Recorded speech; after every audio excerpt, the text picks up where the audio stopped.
suis un peu ému en vrai de me dire que ouais, c'est juste à côté, ça a l'air d'être incroyable. On voit déjà un peu ça. Je vais vous montrer, c'est...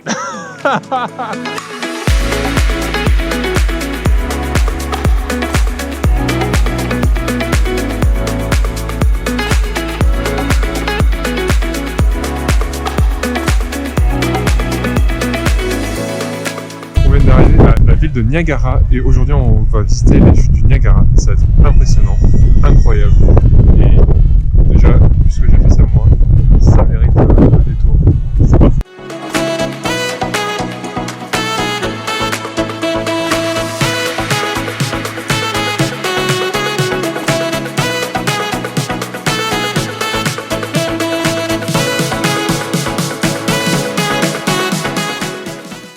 C'est vraiment étonnant.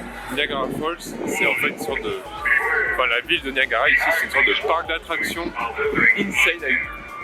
C'est Disneyland à l'américaine, démesuré. C'est fou. Là, on va manger au BK.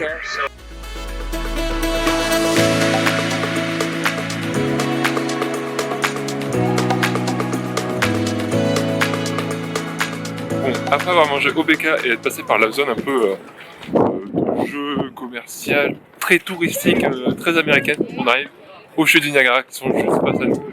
Et déjà, on commence à voir les effluves d'eau qui remontent et ça a l'air d'être incroyable. On voit déjà un peu ça.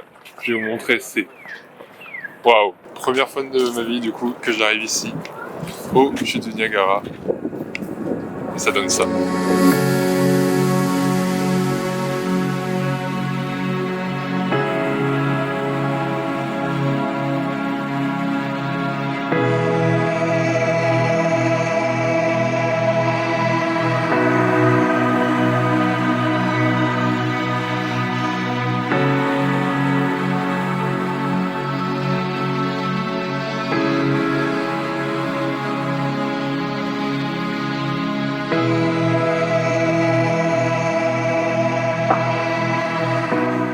C'est incroyable. On est à côté de la plus grande partie des chutes du Niagara là, et on a une sorte d'énorme fumée de vapeur d'eau en fait, comme la vapeur d'eau, comme les cheminées nucléaires, enfin des centrales nucléaires, et c'est exceptionnel. Et là, c'est juste dû au débit d'eau qui fait que tomber en continu, et c'est impressionnant. Regardez ça.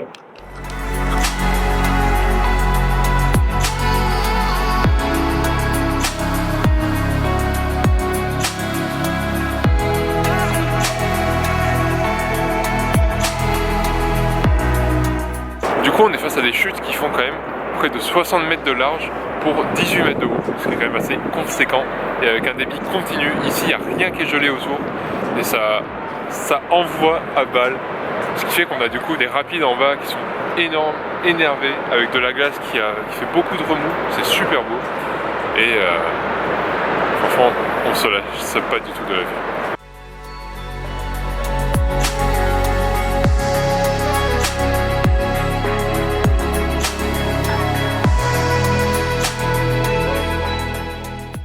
Il y a un truc que je trouve vraiment super intéressant là, pour être resté quelques minutes à côté de là où l'eau tombait du coup dans ces chutes du Niagara, c'est qu'il y a une certaine forme de douceur qui s'en dégage.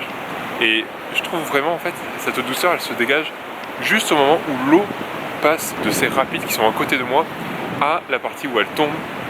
Vous les voyez à l'image, c'est vraiment quelque chose, un mouvement continu, très doux, l'eau est transparente. C'est vraiment magnifique, et pourtant tout autour de nous c'est le chaos avec ces rapides qui sont forts, violents, qui font du bruit, et puis les chutes qui sont gigantesques et qui font un vacarme d'enfer. Et en plus de ça elles font 18 mètres de haut quand même, donc voilà, quelque chose d'assez impressionnant. Quelque chose qui est vraiment chouette aussi et que j'ai oublié de préciser plus tôt, c'est que c'est la première fois de ma vie que je suis si proche des États-Unis. Malheureusement, on ne pourra pas y aller cette fois-ci, ni cette année, parce qu'on n'a pas le permis d'études, qui nous permettrait de re-rentrer au Canada après. Mais voilà, les États-Unis, c'est juste derrière moi. Et je suis un peu ému en vrai de me dire que ouais, c'est juste à côté, parce que c'est un rêve de gosse de pouvoir y aller. Et déjà d'être là à côté, bon, je suis au Canada, c'est fou. Mais voilà, d'être à proximité des États-Unis. C'est assez stylé, je suis content. On a vu quelques bâtiments au loin, là-bas on voit un peu d'usines et tout. Voilà, franchement c'est chouette.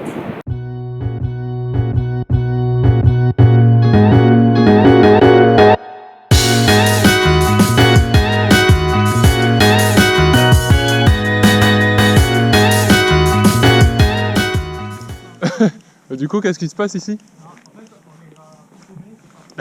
Allez,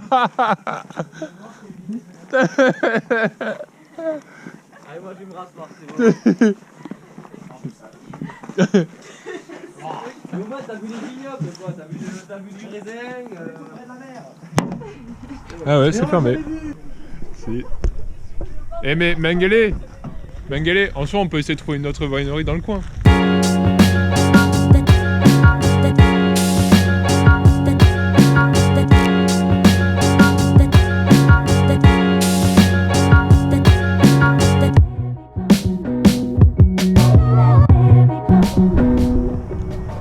Bon, du coup là on a changé de winery, on va essayer d'aller en visiter une autre. Donc c'est parti.